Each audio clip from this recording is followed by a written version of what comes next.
গোটা দুনিয়াটাই পরীক্ষা। আল্লাহ যারে পছন্দ করে বেশি তার পরীক্ষাও। আসাদুন নাসি বালাআন আল আম্বিয়া। এই পৃথিবীতে আল্লাহ সবচেয়ে বেশি বালা মুসিবত দিয়ে পরীক্ষা করেছেন নবীদের, কারণ নবীর আল্লাহর কাছে কম প্রিয় না বেশি প্রিয়? যেহেতু প্রিয় বেশি, পরীক্ষাও।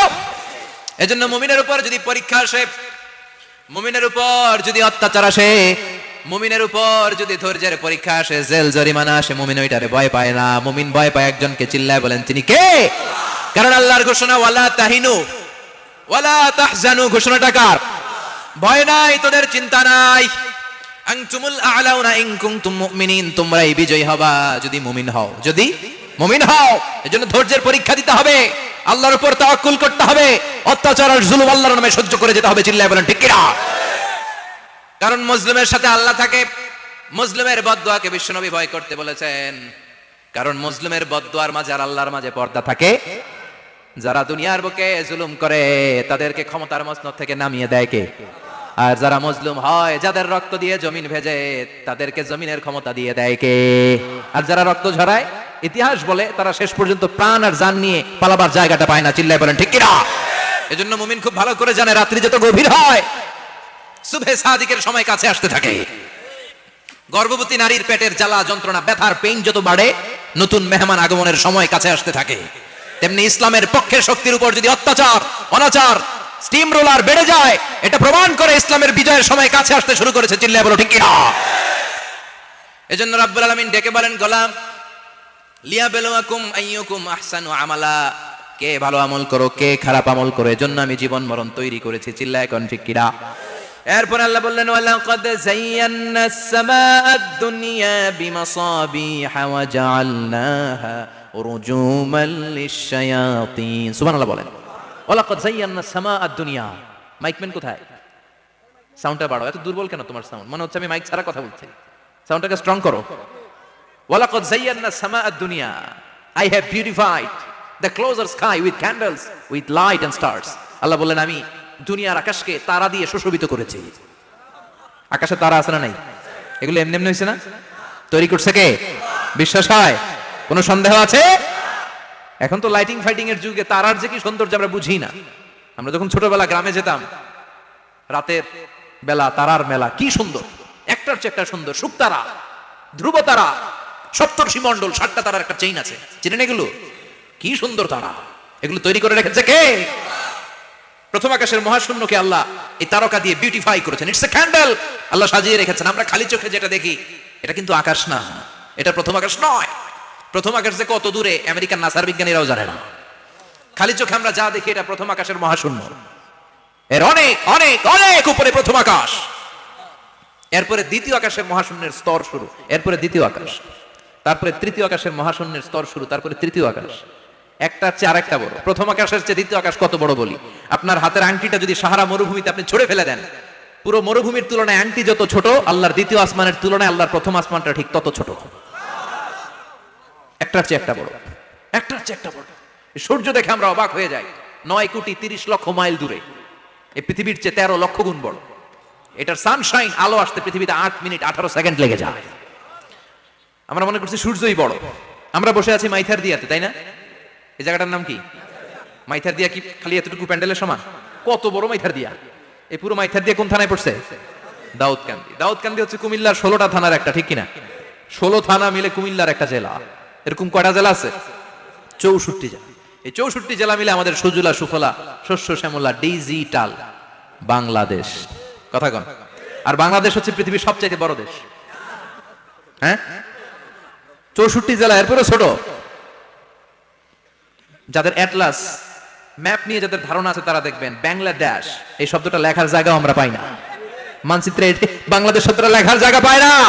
বিআরএ উঠে যায় ইন্ডিয়ার উপর, আর ডিএসএইচ উঠে যায় আবার ইন্ডিয়ার উপর। মাঝখানের দুইটা অক্ষর বাংলাদেশের উপরে পড়ে। চিল্লায় বলেন ঠিক কিনা?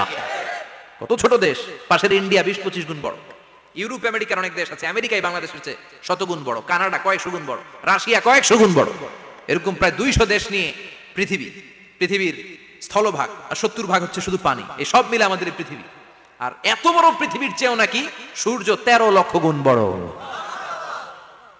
তার মানে সূর্যই বড় না, সূর্যের চেয়ে অনেক বড় তারা আছে। সূর্যের পরে পৃথিবীর সবচেয়ে কাছের যে তারা বা স্টার, ওটার নাম হচ্ছে প্রক্সিমা সেন্টারি। নাম কি? প্রক্সিমা সেন্ট্রাই, এরপরে আলফা সেন্ট্রাই এ, আলফা সেন্ট্রাই বি, ইটা ক্যারিনা, বেটেলজিউস, এরকম একটার পর একটা তারা। যেই সূর্য পৃথিবীর চেয়ে 13 লক্ষ গুণ বড়, বেটেলজিউস নামে একটা তারা আছে, ওটা সূর্যের চেয়ে 33 কোটি গুণ বড়। তার মানে কি বেটেলজিউসই সবচেয়ে বড় না, ছোট্ট একটা তারা। এই বেটেলজিউসকে খেয়ে ফেলাইতে পারে এরকম হাজার কোটি গুণ বড় সাইজের তারা আছে না নাই? এরকম কয়েক বিলিয়ন তারা নিয়ে আমাদের গ্যালাক্সি গঠিত।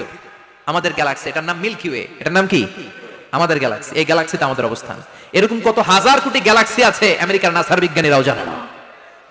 আমাদের গ্যালাক্সির সবচেয়ে কাছের যে গ্যালাক্সি, ওই গ্যালাক্সিটার নাম হচ্ছে অ্যান্ড্রোমেডা। কি নাম? অ্যান্ড্রোমেডা। আমাদের গ্যালাক্সি থেকে কেউ যদি কাছের গ্যালাক্সি অ্যান্ড্রোমেডাতে যেতে চায়, তার 2.5 মিলিয়ন লাইট ইয়ার্স সময় লেগে যাবে। কথাটা কঠিন হয়ে গেছে, আমি ভেঙে বলি, তারপরে সুবহানাল্লাহ কই। আমাদের গ্যালাক্সির নাম মিল্কি ওয়ে। মিল্কি ওয়ে থেকে যদি কেউ অ্যান্ড্রোমেডাতে যেতে যায়, কত সময় লাগবে? 2.5 million light year. Light year মানে আলোকবর্ষ। আলোর গতিতে যদি ছোটা যায়, 2.5 মিলিয়ন মানে হচ্ছে প্রায় 25 লক্ষ। তাহলে পৃথিবীতে সবচেয়ে দ্রুতগামী যে বিষয়টা আবিষ্কৃত হয়েছে সেটা হচ্ছে আলো। এই যে লাইট মারলে যে ছুটে, এই লাইট প্রতি সেকেন্ডে 1,86,000 মাইল বেগে ছুটতে পারে। 1 মিনিটে না, 1 ঘন্টা না, 1 মিনিটে না, 1 সেকেন্ডে আলো চলে যায় কয় mile? 1,86,000। Could you imagine that? আপনি কল্পনা করতে পারেন? হয়তো মাথা নাড়াইতেছেন। এটা কি কল্পনা করা যাবে? আমার তো তার ছিঁড়ে যাচ্ছে। 1 সেকেন্ডে নাকি আলো ছুটে 1,86,000 মাইল বেগে। 1 সেকেন্ড শব্দ কইতে তো 2 সেকেন্ড লাগে। কথা কন। এর মধ্যে আলো চলে গেছে 1,86,000 মাইল। তো কোন রকেট যদি আপনি পান, যে রকেট দিয়ে সেকেন্ডে 1,86,000 মাইল বেগে রকেটটা ছুটবে প্রতি সেকেন্ডে, খেয়াল করেন, ঘন্টায় না, মিনিটে না, কিসে? সেকেন্ডে। যে রকেটটা সেকেন্ডে 1,86,000 মাইল বেগে ছুটবে, ওই রকেটটা দিয়ে আমাদের গ্যালাক্সি থেকে আমাদের পাশের গ্যালাক্সি অ্যান্ড্রোমেডাতে পৌঁছতে আপনার 25 লক্ষ বছর লেগে যাবে। সুবহানাল্লাহ বাড়িতে গিয়ে বলেন। এরকম বিশাল বিশাল তারা দিয়ে আমাদের আকাশটারে বিউটিফাই করেছে কে?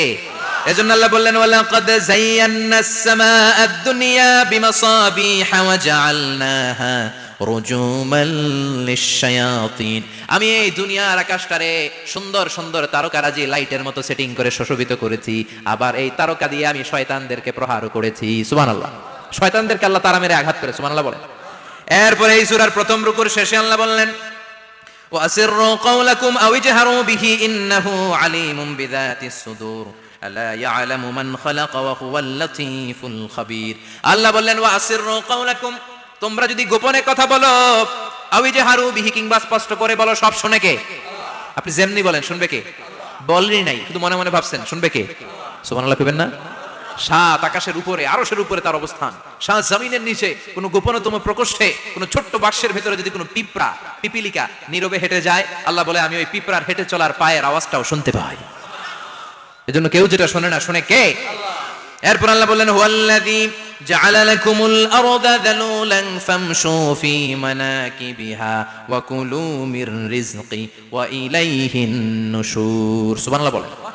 আল্লাহ ডেকে বললেন, গোলাম, তোমাদের জন্য জমিনটারে আমি বিছানা বানিয়েছি। আল্লাযী জাআলা লাকুমুল আরদা ফিরাশা, জমিনটারে বিছানা বানিয়েছে কে? এই বিছানার মতো সমতল জমিন দিয়ে তোমরা হেঁটে বেড়াও, চলে বেড়াও, হেলে দুলে পড়ার সুযোগ নাই, ঠিক কি না? এই যে মাইথার দিয়ার আজকের যে ময়দান, এটা যদি বিছানার মতো সমান না হয়তো বসতে পারতেন? কথা কন। এই ময়দানের প্যান্ডেলের এদিক দিয়ে উঁচা, এদিক দিয়ে গর্ত, এদিক দিয়ে নিচা, এদিক দিয়ে খাড়া, কেমন হইতো? কথা কন। কেউ আমারে দেখতো, কেউ দেখতো না, কেউ দাঁড়াইয়া, কেউ বইসা, আছে না নাই? কিন্তু জমিনটারে সমতল বানালো কে? আপনি যদি বিমান থেকে যদি আপনি দেখেন, বিমানের গ্লাস দিয়ে, জানলা দিয়ে যদি আপনি নিচের দিকে তাকান, আপনি দেখবেন মনে হবে পুরো জমিনটাকে আল্লাহ সবুজ কার্পেট দিয়ে কার্পেটিং করে রেখেছে। এই সৌন্দর্য দিয়েছে কে? আবার রব্বুল আলামিন বলেন, জমিনটারে সমান দেখে, কার্পেটিং দেখে মনে করো না তোমরা বেঁচে গিয়েছো। আমার দেয়া বিধান আমার জমিনে যদি কায়েম করতে না পারো, এই কার্পেটিং করা জমিনের ভেতরে আযাব আছে না নাই? এই পুরো জমিনের ভেতরে আছে আগুন আর আগুন। আগ্নেয়গিরির অগ্নুৎপাত জ্বালামুখে বিস্ফোরণ করে দিয়ে গোটা বিশ্বটারে মুহূর্তে মেসাকার করে দিতে পারে কে? এজন্য আল্লাহ ডেকে বললেন, গোলাম, আমিনতুম মান ফিস সামাই আন ইয়াখসিফা বিকুমুল আরদা ফাইযা হিয়া তামুর। তোমরা কি ভেবেছো নাকি বেঁচে যাবা? আমি চাইলেই পুরো জমিনটারে কাঁপিয়ে দিতে পারি। আন ইয়াখসিফা বিকুমুল আরদ, খাসাফ মানে ল্যান্ডস্লাইড। খাসাফ মানে কি? ল্যান্ডস্লাইড, ভূমিধস, ভূকম্পন, আর্থকোয়েক, আছে না নাই? বাংলাদেশে তো ভূমিকম্প হয় না, না? টের পাইছেন? মাঝে মাঝে মাঝরাতে হয় না? 3টার দিকে নিজেই দৌড় দিব না, বাচ্চারা লইয়া দৌড় দিব, লুঙ্গি পইরা দৌড় দিব না, লুঙ্গি ছাড়া দৌড়াম। কথা কম। এই ভূমিকম্প আছে না নাই? আল্লাহ বলে, মনে করো না জমিনটা সমতল, কার্পেটিং করে দিয়েছি, এই কার্পেটিং এর ভিতরেও আগুনের দলা আছে না নাই? আবার আল্লাহ বললেন আমিনতুম মান ফিস সামাই আন ইউরসিলা আলাইকুম হাসিবা, নিচে যেমনি কার্পেটিং করা জমিনের ভেতরে অগ্নুৎপাত রেখে দিয়েছি, মাথার উপর থেকে আযাব দেওয়ার সুযোগ আছে না নাই? চাইলে আল্লাহ অগ্নি বৃষ্টি দিতে পারে, আগুন বৃষ্টি দিতে পারে, থান্ডার বজ্রপাত দিতে পারে। আপনারা লূত আলাইহিস সালামের কওমের নাম শুনেছেন? তারা হোমোসেক্সুয়ালিটি, সমকামিতা করত। ফলে আল্লাহ তাআলা বিশাল এক চিৎকার মেরে সাইয়েদনা জিবরাইলের মাধ্যমে পুরো জমিনটা শেষ করে দিলেন। ফাজআলনা আলিয়াহা সাফিলাহা ওয়া আমতারনা আলাইহিম হিজারাতাম মিন সিজিল। তাদের অপকর্মের কারণে জর্ডানের ওই এলাকাটাকে আল্লাহ বললেন জিবরাইল এলাকাটারে হাতে তুলে নে, আকাশের উপরে তুলে পুরো এলাকা সহ মানুষ সহ জমিনের মধ্যে গেড়ে দে। জমিনের নিচের মাটি উপরে নিয়ে গেল কে? উপরের মাটি নিচে নিয়ে গেল কে? পুরো জায়গাটা এখন ডেড সি হয়ে গেছে। কি সি? ডেড সি নাম শুনেন নাই বোধহয়? আজকে শুনে রাখেন, এটারে বলে মৃত সাগর। এটা গজবের জায়গা, ওখানে মানুষও ডুবে না। লবণের ডেনসিটি, সল্টের ডেনসিটি এত হাই, এই পানির মধ্যে এত গজব, এর মধ্যে কোনো মাছ জন্মায় না, চিংড়ি জন্মায় না, কাঁকড়া জন্মায় না, ব্যাং হয় না, শ্যাওলা হয় না, কিচ্ছু বাঁচে না। এটা গজবের জায়গা। চিল্লায় বলেন ঠিক কিনা?